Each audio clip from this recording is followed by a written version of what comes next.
আসসালামু আলাইকুম রহমতুল্লাহ। ভাইয়া পুরো আশা করি তোমরা সবাই ভালো আছো। আজকে আমরা পড়বো তড়িৎ বিশ্লেষণ এবং এই তড়িৎ বিশ্লেষণের মাধ্যমে আমাদের এই রাসায়নিক বিক্রিয়া চ্যাপ্টারটা শেষ হয়ে যাবে। রাসায়নিক বিক্রিয়া চ্যাপ্টারটা শেষ হয়ে যাবে এই তড়িৎ বিশ্লেষণ পড়ার মাধ্যমে, ঠিক আছে? তড়িৎ বিশ্লেষণ এই এই টপিকটা একটু ডিটেলস পড়া লাগবে আমাদের, ঠিক আছে? এই জিনিসগুলো বুঝতে হলে একটু ডিটেলস পড়া লাগবে, যার কারণে তোমাদের একটু মনোযোগ দিয়ে জিনিসগুলো বোঝার ট্রাই করা লাগবে। ওকে, তাহলে চলো আমরা শুরু করি। আচ্ছা, প্রথম কথা হচ্ছে তড়িৎ বিশ্লেষণ জিনিসটা কি? তড়িৎ বিশ্লেষণ, তড়িৎ মানে হচ্ছে বিদ্যুৎ, এটা তো জানি আমরা। কারেন্ট। বিশ্লেষণ মানে কি? কোনো কিছু ভাঙ্গা, তাই না? বিশ্লেষণ করা, কোনো কিছু ভাঙ্গা, তার মানে বিদ্যুৎ দ্বারা বিশ্লেষণ। এখন কথা হয়েছে কি বিশ্লেষণ? বিদ্যুৎ দ্বারা বিশ্লেষণ, বাট কি বিশ্লেষণ? বিশ্লেষণ করা হয় হচ্ছে রাসায়নিক বস্তুর বিশ্লেষণ করা হয়। কিসের বিশ্লেষণ করা হয়? রাসায়নিক বস্তুর বিশ্লেষণ করা হয়, ঠিক আছে? রাসায়নিক বস্তুটা কি? রাসায়নিক বস্তুটা আমাদের এই যে এক্সাম্পলটা আমরা এখানে পাবো, এই এক্সাম্পলের ভিতরে এখানে রাসায়নিক বস্তু হিসেবে পানি এবং সোডিয়াম ক্লোরাইড ইউজ করা হয়েছে। পানি এবং সোডিয়াম ক্লোরাইড। সোডিয়াম ক্লোরাইড কি? আমরা যে লবণ খাই সেই লবণের তোমার হচ্ছে রাসায়নিক নাম কি? সোডিয়াম ক্লোরাইড, ঠিক আছে? এখন আমাদের এই জিনিসটা সম্পর্কে জানতে আমাদের কি কি লাগবে সেটা এখানে লেখা আছে। ব্যাটারি, তামার তার, দুটি জিঙ্ক দণ্ড বা তড়িৎদ্বার, দেন হচ্ছে পানি, লবণ, এই যে লবণই হচ্ছে সোডিয়াম ক্লোরাইড, তারপর হচ্ছে কাঁচপাত্র ইত্যাদি। আচ্ছা, এখন দেখো কাঁচপাত্রে 300 মিলিলিটার পানি নিয়ে 30 গ্রাম সোডিয়াম ক্লোরাইড বা লবণ, 300 মিলিলিটার পানি 30 গ্রাম সোডিয়াম ক্লোরাইড বা লবণ, এটা মুখস্থ করা লাগবে না, জাস্ট নর্মাল যোগ করে ভালোভাবে নেড়ে নিতে বলতেছে। এই একটা পাত্র, আচ্ছা এটা আমি বুঝাচ্ছি। এবার জিঙ্ক দণ্ড দুটি চিত্র অনুযায়ী তামার তার দিয়ে ব্যাটারির সাথে সংযুক্ত করে দাও। জিঙ্ক দণ্ডের দিকে ভালো করে লক্ষ্য করো, উভয় দণ্ডের গায়ে গ্যাসের বুদবুদ দেখতে পাচ্ছ কি? এখানে তোমরা কিছুই বুঝতে পারো নাই, আমি জানি, সমস্যা নাই, আমি বুঝার ব্যবস্থা করে রাখছি, ঠিক আছে? বুঝার ব্যবস্থা করে রাখছি।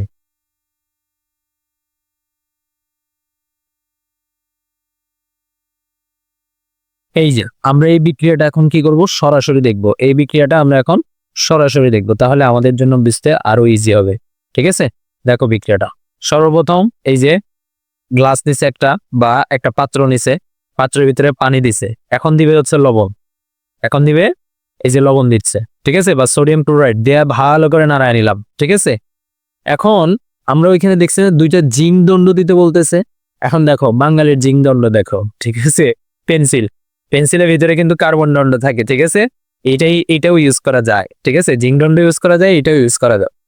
দেখো এখন পেন্সিল, দুইটা পেন্সিল বা দুইটা দণ্ড নেওয়া লাগবে, দুইটা দণ্ড নিলাম। এরপরে এটা হচ্ছে ব্যাটারি, ওই যে ব্যাটারিটা লাগিয়ে দিলাম, ঠিক আছে? ব্যাটারিটা লাগিয়ে দিলাম। এই দেখো নিচে, তোমরা কি আশা করি তোমরা দেখতে পাচ্ছ, তারপরে দেখি একটু বড় করা যায় কিনা। ভিডিও কোয়ালিটিটা এত ভালো না তো। হুম হুম দেখা যাচ্ছে? দেখছো? এই দেখো পেন্সিলের আঘাতে বুদবুদ তৈরি হয়েছে, দেখছো? পেন্সিলের আঘাতে বুদবুদ তৈরি হয়েছে, পেন্সিলের আঘাতে বুদবুদ তৈরি হয়েছে। এই দেখো বুদবুদ তৈরি হয়েছে, দেখছো? বুদবুদ হচ্ছে। এই বুদবুদটা কেন হচ্ছে সেটাই আমরা এখন দেখতে পারবো। এখন আমরা ডিটেলসে পড়বো। আর এই বুদবুদের মাধ্যমে কিছু তো বাইর হচ্ছে, তাই না? পানির ভিতর থেকে বুদবুদের মাধ্যমে কি বাইর হয়? গ্যাস বাহির হয় না? গ্যাস বাহির হয় না? সেই গ্যাসটা কিসের গ্যাস, কোথা থেকে আসতেছে, এগুলো আমরা এখন দেখতে পাবো। আবার দেখো ভিডিওটা, এই দেখো এই যে বুদবুদ, ঠিক আছে? আশা করি বুঝতে পারছো। এখন চলো আমরা ডিটেলসে যাই। কি জিনিসটা কি? তড়িৎ বিশ্লেষক কি বোঝা গেছে? তড়িৎ বিশ্লেষক কি তার মানে যে হচ্ছে বিদ্যুতের মাধ্যমে, ওই যে ব্যাটারি দিয়ে কিন্তু বিশ্লেষণটা করলো, বিদ্যুতের মাধ্যমে রাসায়নিক বস্তুর বিশ্লেষক, ঠিক আছে? আচ্ছা, এইটা হচ্ছে সেই পাত্র নিছি, দুইটা জিঙ্ক দণ্ড নিছি, এরপর তামার তার নিছি, এই যে ব্যাটারি নিছি, ঠিক আছে? ব্যাটারি নিচ্ছে, পেনটা কই গেল? হ্যাঁ, এই যাবে। এইবার আর বয়িং, ওকে। এইটা কি? এইটা হচ্ছে ব্যাটারির নেগেটিভ প্রান্ত, আর এইটা হচ্ছে পজিটিভ প্রান্ত। ব্যাটারির নেগেটিভ প্রান্ত, পজিটিভ প্রান্ত, ওকে। এই দুইটা কি ছিল আমাদের?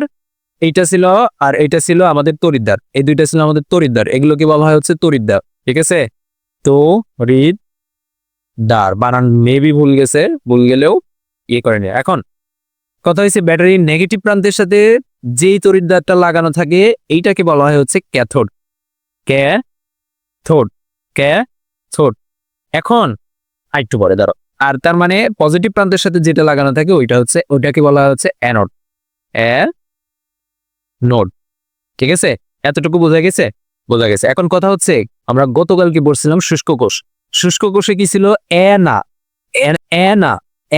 অ্যানোডের সাথে নেগেটিভ প্রান্ত ছিল, বাট এইখানে এসে অ্যানোডের সাথে পজিটিভ প্রান্ত হয়ে গেছে। উল্টা হয়ে গেছে কিন্তু, এটা কিন্তু মাথায় রাখা লাগবে। উল্টা হয়ে গেছে কিন্তু, তোমরা শুষ্ক কোষেরটা মনে রাখবা, তাহলে এটা ইজিলি মনে থাকবে। আর ওই ক্লাসটা হয়তো বা অনেকে বোঝো নাই, দ্বিতীয়বার আবার করবা, না বুঝলে দ্বিতীয়বার আবার করবা। ঠিক আছে, ওকে। অ্যানোড কোনটা, ক্যাথোড কোনটা চেনা গেছে? গেছে। এখন এই পাত্রের ভিতরে আমরা কি কি দিব? এই পাত্রের ভিতরে আমরা কি কি ইউজ করবো বলছিলাম? এই পাত্রের ভিতরে আমরা ইউজ করবো বলছিলাম, একটু ছোট হও, বেশি ছোট হয়ে গেছে। এই পাত্রের ভিতরে আমরা কি কি ইউজ করবো বলছিলাম? পানি ইউজ করব, H2O plus sodium chloride, NaCl।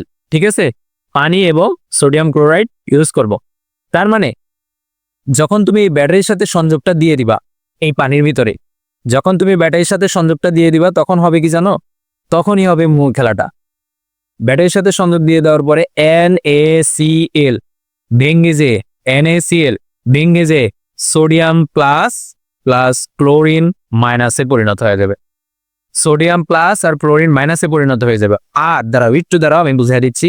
H2O বা পানিটা যখন ব্যাটারির এই বিদ্যুৎটা যখন এই পানির ভিতরে আসতেছে অ্যানোডের মাধ্যমে, তখন এটা ভাঙে যাওয়া হয়ে যাবে হচ্ছে H plus plus OH minus. এমন কথা হয়েছে, এই যে ভেঙে চলে যে লিখলাম, এগুলো জিনিসটা কি? সব সময় মাথায় রাখা লাগবে একটা কথা, যে হচ্ছে সোডিয়াম, এখানে যে প্লাস চিহ্ন মানে কি জানো? সোডিয়ামের ইলেকট্রন কয়টা? আমরা জানি কিন্তু 11টা, বাট এই প্লাস চিহ্ন মানে ওর ইলেকট্রন 10টা, একটা ইলেকট্রন কম। তার মানে সোডিয়াম প্লাস মানে এই প্লাস চিহ্ন, এগুলোকে বলা হচ্ছে আয়ন। এখানে কি একটি ইলেকট্রন কম। এতটুকু বোঝা গেছে? সেম ভাবে ক্লোরিন মাইনাস মানে কি? এর ইলেকট্রন, ক্লোরিনের ইলেকট্রন কয়টা বলো তো? 17টা। ক্লোরিনের ইলেকট্রন কয়টা? 17টা। বাট এইখানে মাইনাস চিহ্ন আছে মানে হচ্ছে আরেকটা ইলেকট্রন বেশি আছে, তার মানে 18টা হয়ে গেছে।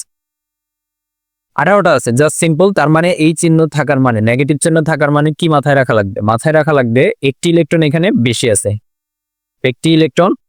আছে, এই দুইটা কথা একটু মনে রাখা লাগবে। এখন আমি তোমাদেরকে আর ডিটেলস পড়ালাম না, কারণ তোমাদের লেভেলে এত কিছু নাই। ঠিক আছে, জাস্ট এতটুকু একটু মনে রাখা লাগবে। সোডিয়াম প্লাস মানে একটা ইলেকট্রন কম, ক্লোরিন মাইনাস বা যে কোনো মৌলের সাথে উপরে প্লাস চিহ্ন থাকা মানে যেই কয়টা প্লাস চিহ্ন থাকবে সেখানে ওই কয়টা ইলেকট্রন কম আছে, আর নেগেটিভ মানে ওই কয়টা ইলেকট্রন বেশি আছে। ঠিক আছে, আর এই যে ভাঙে যে আয়নে পরিণত হয়ে গেল, তার মানে কি হচ্ছে? আমরা একটু লিখে দিই।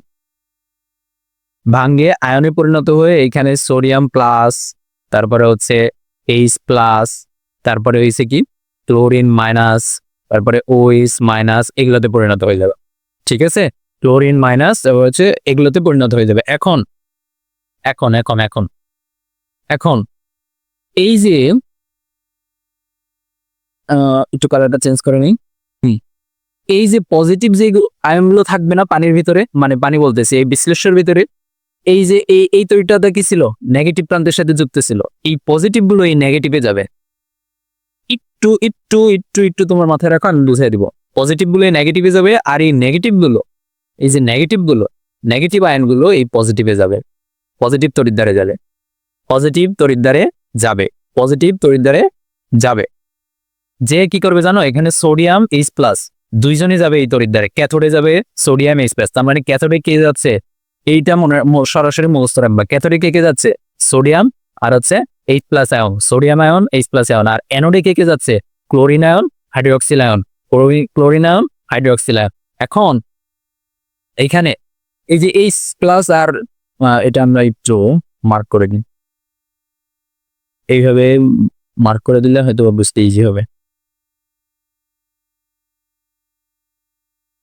ওকে, আচ্ছা। এখন এই যে H প্লাস আর সোডিয়াম এই ক্যাথোডে যাচ্ছে, এখান থেকে শুধুমাত্র H প্লাসে কি হবে জানো? H প্লাসের একটা ইলেকট্রন কম ছিল না, এই যে প্লাস চিহ্ন মানে কি একটা ইলেকট্রন কম, সে একটা ইলেকট্রন ওই ক্যাথোড থেকে গ্রহণ করে হাইড্রোজেন পরমাণুতে পরিণত হয়ে যাবে, তারপরে দুইটা হাইড্রোজেন পরমাণু মিলা একটা হাইড্রোজেন গ্যাস উৎপন্ন হবে, H2O গ্যাস উৎপন্ন হয়ে যাবে। সেই হাইড্রোজেন গ্যাসটাই এই তড়িৎদ্বারের গায়ে আমরা বুদবুদ বুদবুদ বুদবুদ দেখতে পাই। ঠিক আছে, তার মানে হাইড্রোজেন গ্যাস কোন তড়িৎদ্বারে তৈরি হয়? ক্যাথোড তড়িৎদ্বারে। হাইড্রোজেন গ্যাস কোন তড়িৎদ্বারে তৈরি হয়? দাঁড়াও, তোমরা বুঝতেছ না, আমি বুঝিয়ে দেবো, আবার বুঝিয়ে দেবো, সমস্যা নাই। সেম ভাবে এই যে অ্যানোডে কে কে যায়? ক্লোরিন যায় আর হাইড্রোক্সিল আয়ন যায়, ক্লোরিন আয়ন যায় আর হাইড্রোক্সিল আয়ন যায়। বাট এই দুইটার ভিতরে শুধুমাত্র ক্লোরিনটাই অ্যানোডে ঢুকতে পারে। ঠিক আছে, এই তড়িৎদ্বন্দ্বে ঢুকতে পারে, তার মানে ক্লোরিন আমরা একটু কালারটা চেঞ্জ করে নিই। ক্লোরিন কি ছিল? মাইনাস ছিল, আর কি একটা ইলেকট্রন বেশি, সে ওই অ্যানোডে যা করবে কি একটা ইলেকট্রন দিয়ে দিবে, এখানে মাইনাস চিহ্ন হবে, কারণ একটা ইলেকট্রন তার বেশি আছে, সে একটা ইলেকট্রন দিয়ে দিবে, দিয়ে সে আবার নর্মাল পরমাণুতে ক্লোরিন পরমাণুতে পরিণত হয়ে যাবে। তারপর দুইটা ক্লোরিন পরমাণু মিলা একটা ক্লোরিন গ্যাস উৎপন্ন হবে। এবং আমরা যে এই যে বুদবুদ দেখছিলাম না পেন্সিলের আগাতে বুদবুদ, সেই বুদবুদগুলো এখন কি বুঝতে পারছো? তার মানে এইটাতে ওই বুদবুদগুলো ছিল হচ্ছে ক্লোরিন গ্যাসের বুদবুদ, ক্লোরিন গ্যাস ছিল, ওই বুদবুদগুলো ছিল হচ্ছে ক্লোরিন। আর এইটাতে যেটা ছিল ওইটা ছিল হচ্ছে হাইড্রোজেন। অনেক কিছু পড়ে ফেলছি, অনেকে অনেক কিছু বুঝে নেয়, সমস্যা নেই। প্রথম থেকে দেখো, স্টেপগুলো মাথায় রাখবা। সর্বপ্রথম কথা হয়েছে, একটা পাত্র নিব, ব্যাটারি নিব, তারপরে দুইটা তড়িৎদ্বার নিব। তড়িৎদ্বারটা, ব্যাটারিটার নেগেটিভ প্রান্তের সাথে যেই তড়িৎদ্বারকে যুক্ত করব সেই তড়িৎদ্বারকে বলা হয় ক্যাথোড, আর পজিটিভ প্রান্তের সাথে যেই তড়িৎদ্বারকে যুক্ত করব সেটাকে বলা হয় অ্যানোড। এইবার এইটার ভিতরে, পাত্রের ভিতরে কি কি নিব? পানি নিব আর সোডিয়াম ক্লোরাইড নিব, পানি নিব আর সোডিয়াম ক্লোরাইড নিব। সোডিয়াম ক্লোরাইড হচ্ছে আমাদের খাবার লবণ। আচ্ছা, পানি দিলাম, সোডিয়াম ক্লোরাইড দিলাম। এখন যখন ব্যাটারি দ্বারা আমরা সংযোগটা দিয়ে দিব, সংযোগ দিয়ে দিব, তখন এই পানি আর সোডিয়াম ক্লোরাইড এই দুইটা ভাঙ্গে যাবে, ভাঙ্গে এই যে এইটা পরিণত হয়ে যাবে। আশা করি বোঝা যাচ্ছে। ভেঙ্গে এই যে আয়নে পরিণত হয়ে যাবে। ঠিক আছে, আগে ছিল কি? পানি ছিল একটা যৌগ, সোডিয়াম ক্লোরাইড ছিল একটা যৌগ ভেঙ্গে আয়নে পরিণত হয়ে যাচ্ছে। তারপরে কি হবে? তারপরে পজিটিভ আয়ন যে দুইটা আছে, এখানে সোডিয়াম আয়নটা পজিটিভ ছিল, হাইড্রোজেন আয়নটা হচ্ছে পজিটিভ ছিল। এই পজিটিভ আয়নগুলো ক্যাথোডে যাবে আর নেগেটিভ আয়নগুলো অ্যানোডে যাবে। দেন এইখান থেকে যে দুইটা আয়ন যাচ্ছে, তার ভিতরে শুধুমাত্র H+ আয়নটাই ক্যাথোড তড়িৎদ্বারের ভিতরে ঢুকতে পারবে, যাবে দুইটাই, বাট ঢুকতে পারবে শুধুমাত্র H+। ঠিক আছে, H+ ঢুকে সে কি করবে? এই যে তড়িৎদ্বার, এই তড়িৎদ্বারের থেকে সে একটা ইলেকট্রন নিয়ে নিবে। অর্থাৎ একটা ইলেকট্রন শর্ট ছিল, পজিটিভ ছিল মানে কি? একটা ইলেকট্রন কম, সে একটা ইলেকট্রন নিয়ে নেবে, নিয়ে হাইড্রোজেন পরমাণুতে পরিণত হবে। তারপরে দুইটা পরমাণু মিলে একটা হাইড্রোজেন আয়ন বা অণুতে পরিণত, একটা হাইড্রোজেন অণুতে পরিণত হচ্ছে। সেই অণুটাই আমরা বুদবুদ আকারে, গ্যাস আকারে বাহির হইতে দেখি। ঠিক আছে, সেম ভাবে অ্যানোডে নেগেটিভ দুইটা ছিল, ক্লোরিন আর হাইড্রোক্সিল আয়ন। ক্লোরিনটা শুধুমাত্র অ্যানোডের ভিতরে ঢুকতে পারবে, হাইড্রোক্সিল আয়ন ঢুকতে পারবে না।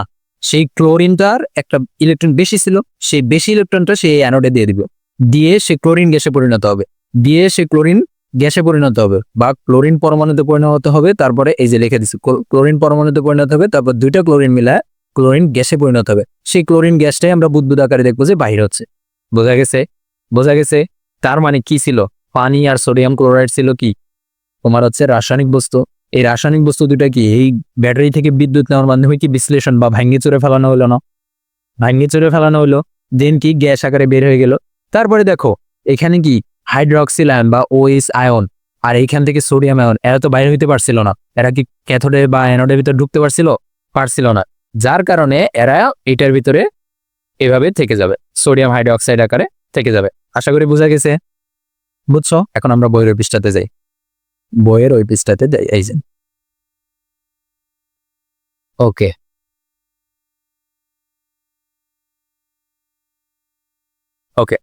উভয় দণ্ডের গায়ে গ্যাসের বুদবুদ দেখতে পাচ্ছ কি? পাইছি।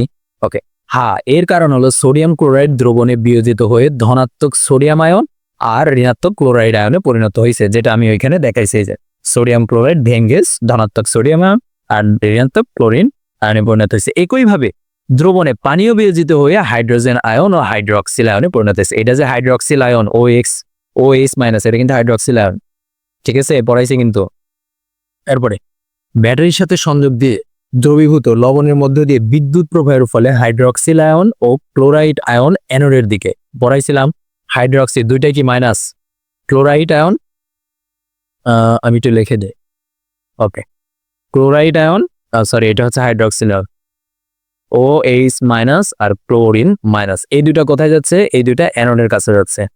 অ্যানোড, ঠিক আছে, মনে আছে অ্যানোড কি ব্যাটারি পজিটিভ প্রান্তে যুক্ত ছিল, বাট শুষ্ক কোষে, গতদিন যে আমরা শুষ্ক কোষ পড়ছি সেই শুষ্ক কোষে কি পজিটিভ প্রান্তে ছিল, সরি নেগেটিভ প্রান্তে ছিল, ঠিক আছে। আচ্ছা, এরপরে হচ্ছে ক্লোরাইড আয়ন অ্যানোডে গিয়ে রাসায়নিক বিক্রিয়ার মাধ্যমে ক্লোরিন গ্যাসে পরিণত হয়ে যায়। তাই আমরা অ্যানোডে গ্যাসের বুদবুদ দেখতে পাই। কিসের বুদবুদ দেখতে পাই? এই ক্লোরিন গ্যাসের বুদবুদ দেখতে পাই, ঠিক আছে। অন্যদিকে সোডিয়াম আয়ন, সোডিয়াম আয়ন বলতে কি? সোডিয়াম আয়ন বলতে কি?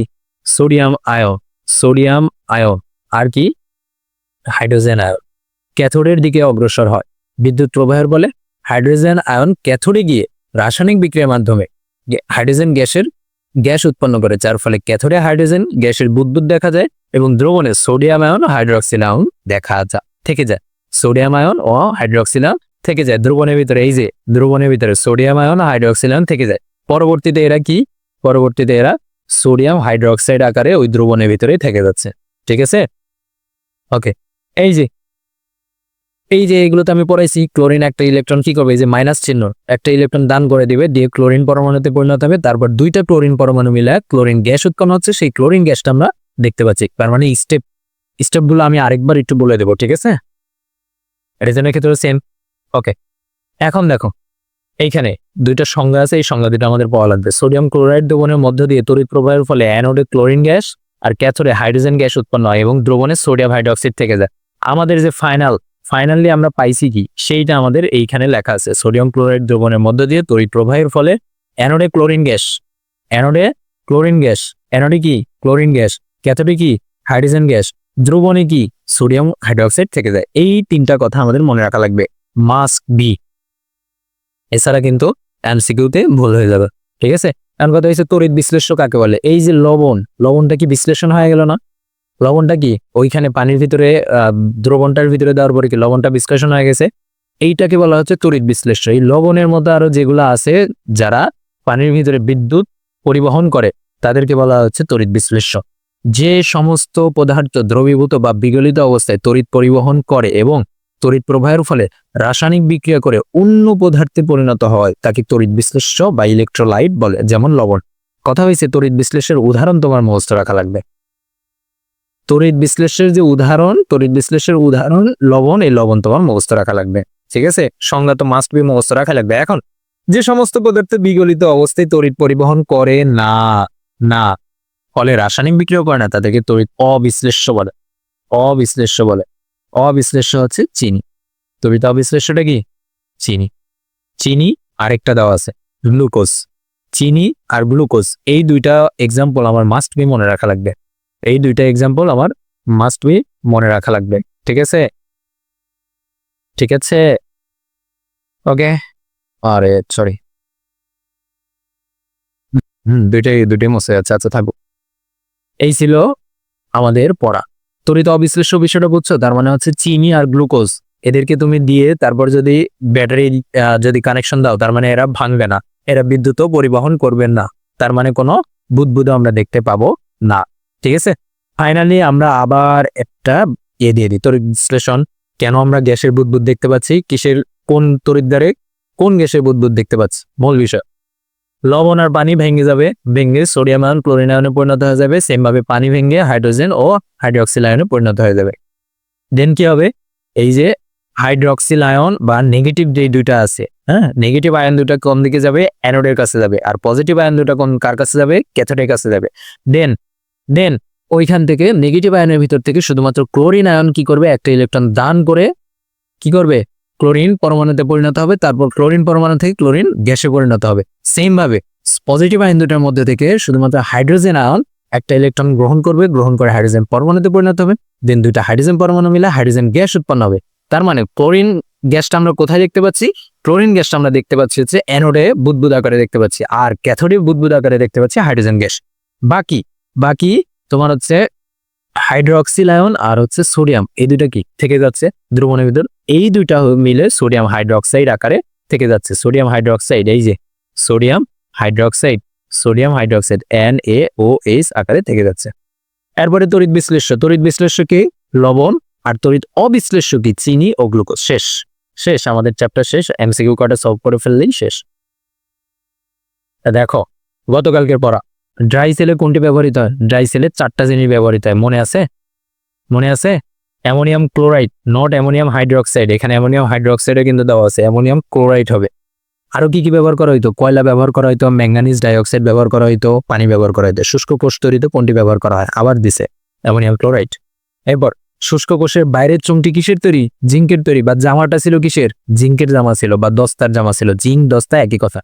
কোনটি তড়িৎ বিশ্লেষ্য পদার্থ? লবণ। তড়িৎ অবিশ্লেষ্য পদার্থ কি? একটু আগে পড়ে আসছি, এই যে চিনি দিয়ে রাখছে, গ্লুকোজ দিয়ে রাখছে, ভুলানোর জন্য তোমাকে, ঠিক আছে? এরপরে নিচে কোনটি তীব্র তড়িৎ বিশ্লেষ্য? Sodium chloride. লবণেরই রাসায়নিক নাম কি? লবণ। সোডিয়াম ক্লোরাইড বা হচ্ছে লবণ, লবণ বা হচ্ছে NaCl, ঠিক আছে? ঠিক আছে। এরপরে নিচে কোনটি তড়িৎ অবিশ্লেষ্য? তড়িৎ অবিশ্লেষ্য কি? চিনি। আর কি? গ্লুকোজ। এরপরে শুষ্ক কোষ তৈরিতে কোনটি কোনটি ব্যবহার করা হয়? অ্যামোনিয়াম ক্লোরাইড ব্যবহার করা হয়, ম্যাঙ্গানিজ ডাইঅক্সাইড ব্যবহার হয়, পানিও ব্যবহার করা হয়। 3টাই হবে তার মানে, ঘ নাম্বার। শুষ্ক কোষ তৈরিতে নিচে কোনটি ব্যবহৃত হয়? এইখানে ক নাম্বার দিয়ে রাখছে, এটা আসলে ভুল। নেশাদাল কি ব্যবহার করা হয়? আমরা কি দেখছি? না। তার মানে উত্তর হবে 2 আর 3। উত্তর হবে হচ্ছে 2 ও 3। উত্তর হবে খ, দিয়ে রাখছে ক নাম্বার। এরপরে তড়িৎ বিশ্লেষ্য পদার্থ, এই দেখো এইখানে তড়িৎ বিশ্লেষ্য পদার্থ। সোডিয়াম ক্লোরাইড তো আমরা জানি তড়িৎ বিশ্লেষ্য। আরো এই যে পটাশিয়াম ক্লোরাইড, তারপর হচ্ছে ক্যালসিয়াম ক্লোরাইড, এগুলোও তড়িৎ বিশ্লেষ্য। এটা একটা কলেজে আসছে কোশ্চেনটা, তো তোমরা চাইলে এটা মুখস্থ রাখতেই পারো। সোডিয়াম ক্লোরাইড, ক্যালসিয়াম ক্লোরাইড, তারপরে হচ্ছে পটাশিয়াম ক্লোরাইড, এগুলো হচ্ছে তড়িৎ বিশ্লেষ্য পদার্থ। এরপর লাস্ট, লিমা পরীক্ষাগারে কিছু রাসায়নিক পদার্থ নিয়ে শুষ্ক কোষে তড়িৎ বর্তনী তৈরি করলো। লিমা শুষ্ক কোষ তৈরিতে কোনটি ব্যবহার করলো? কয়লা গুঁড়া, ম্যাঙ্গানিজ ডাইঅক্সাইড, ঠিক আছে। এরপরে কি? অ্যামোনিয়াম ক্লোরাইড ইউজ করছে, ঠিক আছে। সোডিয়াম ক্লোরাইড কি ইউজ করছে? সোডিয়াম ক্লোরাইড কোনটা বলো তো? সোডিয়াম ক্লোরাইড কোনটা? অ্যামোনিয়াম ক্লোরাইড তো NH4Cl ammonium chloride, but sodium chloride NaCl। লবণ কি ইউজ করছে? লবণ কি ইউজ করছি আমরা? না। শেষ। কোনটি ক্যাথোড হিসেবে কাজ করে? ক্যাথোড হিসেবে আমরা কাজ ব্যবহার করি হচ্ছে কার্বন দণ্ডকে। ক্যাথোড কার্বন দণ্ড, ক্যাথোড কার্বন দণ্ড, কার্বন দণ্ড। ক্যাথোড হিসেবে কাজ করে কোনটি? কার্বন দণ্ড, ঠিক আছে। এখানে কোনো উত্তর দেওয়া নাই। ওকে প্রিয় শিক্ষার্থীরা, তোমরা এই যে কষ্ট করে ক্লাসগুলো করতেছ, এই কষ্ট করে ক্লাসগুলো করার উদ্দেশ্য কি? অবশ্যই পরীক্ষাতে ভালো করা, তাই না? অবশ্যই পরীক্ষাতে ভালো করা। এখন আমাদের পরীক্ষা কয়টা আছে? অর্ধবার্ষিক পরীক্ষা আছে, বার্ষিক পরীক্ষা আছে, টেস্ট পরীক্ষা আছে, আর হচ্ছে জেএসসি পরীক্ষা আছে। আমাদের মেইন টার্গেট কি? মেইন টার্গেট হচ্ছে জেএসসি। কারণ জেএসসিতে তো বৃত্তি পাওয়া লাগবে, তাই না? জেএসসিতে বৃত্তি পাওয়া লাগবে, বৃত্তি পাওয়াই তো আমাদের মূল টার্গেট। এখন কথা হচ্ছে জেএসসিতে বৃত্তি পাওয়ার জন্য অগোছালোভাবে পড়লে হবে না, অগোছালোভাবে পড়লে হবে না। পড়াটা একটু গোছায় নিয়ে আসা লাগবে। কিভাবে গোছানো লাগবে? সর্বপ্রথম তোমাকে বইটা একদম A to Z, বইটা একদম A to Z, যেই বোর্ড বই আছে আমাদের, বিজ্ঞান, বিশ্ব পরিচয়, আইসিটি, যে বইগুলো আছে, এই বইগুলো A to Z পড়া লাগবে। প্রত্যেকটা পৃষ্ঠা পড়া লাগবে এবং প্রত্যেকটা পৃষ্ঠা থেকে ইম্পর্ট্যান্ট লাইনগুলো দাগায় নেওয়া লাগবে, ঠিক আছে? দাগানো লাগবে, ইম্পর্টেন্ট লাইনগুলো দাগায় ফেলা লাগবে। এইভাবে সবগুলো চ্যাপ্টার শেষ করা লাগবে, সবগুলো চ্যাপ্টার। এখন খালি কি দাগায় রাখলেই হবে? না, বই প্রথমে দাগায় ফেলা লাগবে। তারপরে ধরো তুমি একটা চ্যাপ্টার পড়ছো, ওই চ্যাপ্টারের বইটা দাগায় ফেলছো, এরপরে তোমার গাইডে যাওয়া লাগবে। গাইড থেকে যত MCQ আছে সব সলভ করে ফেলা লাগবে এবং বিগত বছরের কোশ্চেন যেগুলো থাকবে সেগুলোকে গুরুত্ব দেওয়া লাগবে, ঠিক আছে? পাস্ট কোশ্চেনগুলোকে গুরুত্ব দেওয়া লাগবে, পাস্ট কোশ্চেনকে। সেমভাবে সিকিউ এর ক্ষেত্রেও সেম। পাস্ট কোশ্চেনগুলো মারাত্মক ইম্পর্টেন্ট এবং তোমার পাস্ট কোশ্চেনের টাইপ থেকে আসবে, ঠিক আছে? এরপরে থাকতেছে হচ্ছে শর্ট কোশ্চেন। তুমি যখন এই বইটা যখন সুন্দর করে পড়বা, তোমার অটো শর্ট কোশ্চেন হয়ে যাবে, ঠিক আছে? এই পদ্ধতিতে তোমার বইয়ের সবগুলো চ্যাপ্টার শেষ করা লাগবে এবং খালি তুমি একবার করে পড়ে শেষ করে রাখলা তাহলে হবে না। রিভাইজ ছাড়া এগুলো পড়ে কোনো লাভ হবে না। এখন কথা হয়েছে, ম্যাক্সিমাম স্টুডেন্টরা ধরতেই পারে না যে হচ্ছে কোন MCQগুলো ইম্পর্টেন্ট এবং কোন সিকিউগুলো ইম্পর্টেন্ট, MCQগুলো আসলে কিভাবে সলভ করা উচিত, সিকিউগুলো কিভাবে সলভ করা উচিত। সিকিউ বলতে ক্রিয়েটিভ কোশ্চেন, সৃজনশীলের কথা বলতেছি। কিভাবে সলভ করা উচিত, বইটা কিভাবে দাগানো উচিত, ম্যাক্সিমাম স্টুডেন্ট জানে না। বইয়ের প্রত্যেকটা লাইন হুবহু মুখস্থ করতে যায়, হুবহু মুখস্থ করে হুবহু, বানান কি লিখলাম হুবহু, হ্যাঁ হুবহু প্রত্যেকটা লাইন মুখস্থ করতে যায়, এটা কখনোই পসিবল না। মুখস্থ করে তুমি মুখস্থ রাখতেও পারবে না। এর জন্য গোছানো ওয়েতে শুধুমাত্র ইম্পর্টেন্ট যেগুলো সেগুলোই দেখানো লাগবে, ঠিক আছে? আচ্ছা, তোমরা এইভাবে গোছানো ওয়েতে যদি নিজেরা পড়তে পারো তাহলে তো অনেক ভালো। আর যদি না পড়তে পারো তাহলে তোমরা আমাদের এই কোর্সটাতে জয়েন হইতে পারো, দেখো বিগত বছর আমাদের এই কোর্সে প্রায় 300-র উপরে স্টুডেন্ট যুক্ত ছিল। এই কোর্সটা হচ্ছে আমাদের বিজ্ঞান, বিশ্ব পরিচয় ও আইসিটির। দেখো 300-র মতো স্টুডেন্ট যুক্ত ছিল এবং অনেকেই বৃত্তি পাইছে, ঠিক আছে? এবং তারা দেখো যে আমাদেরকে জানাইছে পুরো মতিঝিল থানায়ও দ্বিতীয় স্থান অধিকার করছে। এরপরে আরও আছে, এই যে এ তো অনেক খুশি। এরকম অনেকেই বৃত্তি পাইছে, সবাই আমাদেরকে জানাইছে, ঠিক আছে? এখন তোমরা কি চাও যে এইভাবে গোছানো বইতে প্রিপারেশনটা নিতে? এভাবে গোছানো ওয়েতে বৃত্তি পরীক্ষার জন্য প্রিপারেশন নেওয়া লাগবে এবং এটা এখন থেকেই শুরু করা লাগবে। এই যে এইখানে কোন কোন সাবজেক্ট পড়ানো হবে, এখানে বিশ্ব পরিচয় SBI 2.0 আমাদের এই কোর্সটা, ঠিক আছে? কোর্সের নাম কি? SBI 2.0।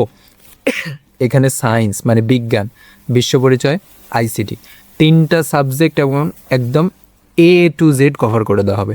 3টা সাবজেক্ট একদম A to Z আমি তোমাদের বৃত্তি পরীক্ষার জন্য MCQ, তারপরে হচ্ছে CQ, শর্ট কোশ্চেন এবং হচ্ছে দাগানো বই, সব কিছু। এখন তাহলে বলো, এরকম একটা গোছানো কোর্সে অবশ্যই তোমার ভর্তি হয়ে তোমার বিজ্ঞান, বিশ্ব পরিচয় এবং ICT এই 3টা প্রিপারেশন কমপ্লিট করে ফেলা উচিত। অতি শীঘ্রই ভর্তি হয়ে যাও। এবং আমাদের এই কোর্সের মূল্য ছিল হচ্ছে 1000 টাকা, কিন্তু এখন ডিসকাউন্টে 699 টাকাতে ভর্তি হতে পারবো এবং এই ডিসকাউন্ট বেশি দিন কিন্তু থাকবে না, 699 টাকা। ঠিক আছে, ভর্তি হওয়ার জন্য কী কল লাগবে? জাস্ট এই নাম্বারে হোয়াটসঅ্যাপে কল দিবা বা সরাসরি কল দিবা বা হোয়াটসঅ্যাপে মেসেজ দিবা, ঠিক আছে? তোমরা এই যে ক্লাসটা করলা, এই ক্লাসটা হচ্ছে আমাদের 2025 সালের কোর্সের ক্লাস, ঠিক আছে? তো এই ক্লাসেই তোমরা দেখতে পারতেছো আমরা সব MCQ CQ সব কিছু আমরা গোছানো ওয়েতে সলভ করে দিছি, ঠিক আছে? আমাদের এই 2026 সালের যে কোর্স, এই কোর্সে আরও গোছানো এবং সাজেশন ক্লাসগুলো দেওয়া হবে এবং সেই সাজেশন থেকেই তোমার ইনশাল্লাহ কমন করবে, ঠিক আছে? পরীক্ষার আগে যেহেতু তুমি এই সবগুলো বই 13-14টা করে চ্যাপ্টার একসাথে পড়তে পারবা না, তখন সাজেশন পড়া লাগবে, ঠিক আছে? এই সাজেশন চ্যাপ্টার ওয়াইজ সাজেশনগুলো আমরা গোছায় দিতেছি আমাদের এই 2026 সালে কোর্সে। এবং 2026 সালে তো তোমার 26 সালের বই তো অবশ্যই পড়াইতেছি, কারণ 2025 সালের থেকে 26 সালের বইয়ে কিছুটা চেঞ্জ আছে। হ্যাঁ, যেই কোশ্চেনগুলো 2025 সালে পরীক্ষা আসছে সেই কোশ্চেনগুলো কিন্তু আমরা সলভ করে দিচ্ছি, ঠিক আছে? ফাইনালি আমাদের এত বড় একটা চ্যাপ্টার শেষ হলো। সমস্যা নাই, তোমাদের কাছে হয়তো বা অনেকের কাছে অবসর লাগতেছে, এই পুরো চ্যাপ্টার আমরা একবার রিভিউ করব। নেক্সট ক্লাসে আমরা এই যে অনুশীলনী প্রশ্নগুলো সলভ করে ফেলবো, তারপরে হচ্ছে আমরা সৃজনশীল সলভ করে ফেলবো, ঠিক আছে? তো আশা করি তোমাদের আজকের ক্লাসটা বোরিং লাগে নাই, কারণ আমি যথেষ্ট ইজিতে বোঝানোর ট্রাই করছি। আশা করি ভালো লাগছে। আসসালামু আলাইকুম ওয়া রাহমাতুল্লাহ।